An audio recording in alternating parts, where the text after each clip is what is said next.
अभी शीला पढ़ रही थी, तभी उसके पिता घर में आते हैं। वह कहते हैं, तुम्हारे लिए एक रिश्ता आया है। मुझे लगता है यह रिश्ता बहुत अच्छा है, क्योंकि वह हमसे बड़े लोग हैं। हम उनके आगे कुछ नहीं है। बहुत मुश्किल से यह घर चल रहा है। यहाँ पर कभी कभी भोजन भी नहीं मिलता है। समस्या बहुत बढ़ गई है, मगर मुझे लगता है अब तुम्हारी शादी करनी चाहिए।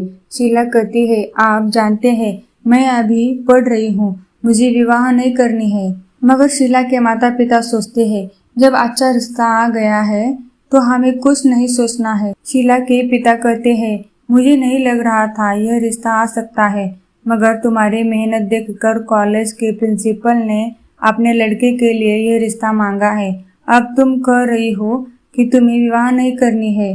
तुम तो जानती हो हम यहाँ पर कैसे रह रहे हैं, फिर भी तुम समझ नहीं रही हो। वैसे शीला बहुत अच्छी लड़की है, मगर वह चाहती है, मेरे माता पिता बहुत दुख का सामना कर रहे हैं। अगर मैं उनके लिए कुछ कर सकती तो शायद मुझे बहुत अच्छा लगता। यह बात वह कहना चाहती है, मगर जब उसके पिता ने कहा कि मैं अभी सही कर रहा हूँ, तो शीला कुछ नहीं कहती है। वह थोड़ी नाराज होती है, मगर उसे लगता है वह मेरे लिए अच्छा ही कर रहे हैं। वह भी जानते हैं यहाँ पर समस्या कम नहीं हो रही है, बल्कि बहुत बढ़ रही है। वह कम करना चाहते हैं। एक दिन शीला का विवाह हो जाता है।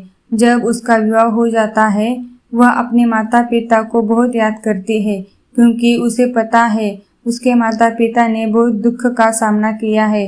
मैं उनके लिए कुछ नहीं कर पाई हूँ, इसलिए शीला को अच्छा नहीं लगता है, मगर वह जानती है वह सही कर रहे हैं। उन्होंने मेरा जीवन अच्छा चल सके इसलिए यह फैसला किया है, मैं खुश रह सकूं। मगर कुछ बातें जीवन में ऐसी होती है, वह कभी पूरी नहीं होती है, मगर हमें लगता है वह पूरी जरूर हो सकती है, मगर वह सिर्फ ख्वाब ही रह जाती है।